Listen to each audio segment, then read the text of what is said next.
When we started Marathon, we didn't get people coming to try to kill us.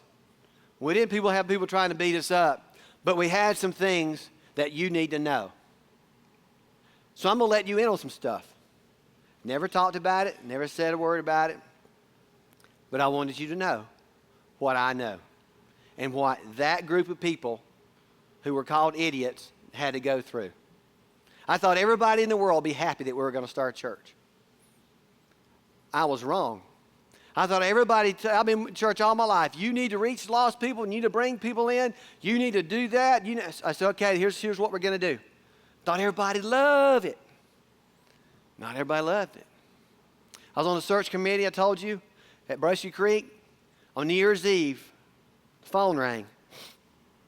One of the pastors that we were considering bringing to the church called me on the phone and said this: if you won't start your church, I'll come to Brushy Creek.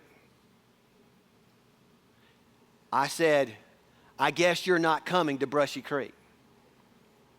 I cannot tell you how many people tried to keep you guys from being in those seats.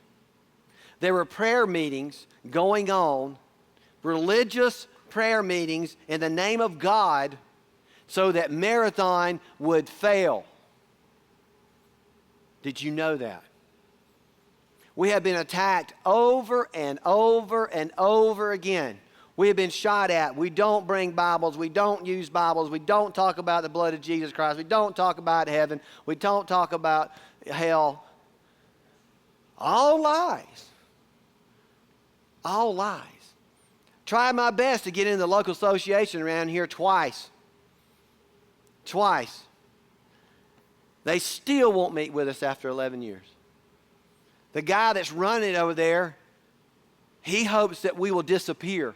And he hopes that there will never be another Marathon. I got news for him. It's 3 other ones. 3 of them.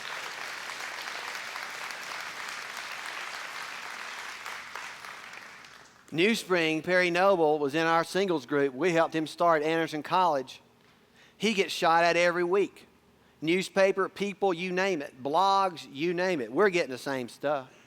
And the more they shoot, the more y'all come. That's what happens. You know what they call us? Idiots. I am Chief Idiot Eddie right here.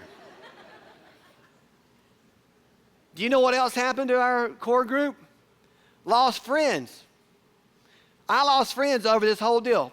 I couldn't believe it. People that I trusted, people that I loved, I went, what? You're not even going to talk to me? He said, I'll just pray for you.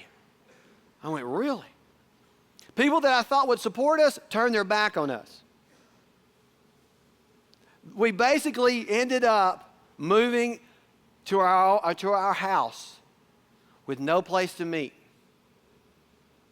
because nobody wanted us. We ended up in an empty school right over here, our first Sunday. And let me tell you this, we were all on our own. Except one thing. God. He's the major player. I have core members right now whose families are still not speaking to them. There are friends that will never be my friends again, that have left. Do you understand what it took and what it takes to be here and to do this kind of church and to reach people for Jesus Christ? If you want to know what it feels like, it's kind of like the first century Christians. I'll never forget this one day. We were finished worship. We were all excited. You know, we had about 100 people. We were just jumping up and down, just loving it. Went out to a restaurant. We walked in with blue jeans on and, you know, casual dress, the whole deal. Walked into the restaurant, went in there, and the people that, let me say this up front first. Not everybody wears a suit and tie and a dress is mad at us. Don't get that. But this day, we walked in, they turned around, and they looked at us as if we had just walked out of hell. And I couldn't believe the feeling that I got from the people I used to hang around and the people that I used to do church with. And I got in the car and I asked my wife, I said, dear God, honey, did we do that to people? You know what she said? We did, but we don't anymore. That's what it cost for you to have a seat. And there's going to be more pain because it isn't over with yet. And that's the way it works. We're in the Bible Belt, and here's what would be the words they would say. Why don't y'all just shut up? Why don't y'all just be quiet and just go through the process and do the normal church thing? Let me tell you this. I am never shutting up. We're never going to quit. Do you understand?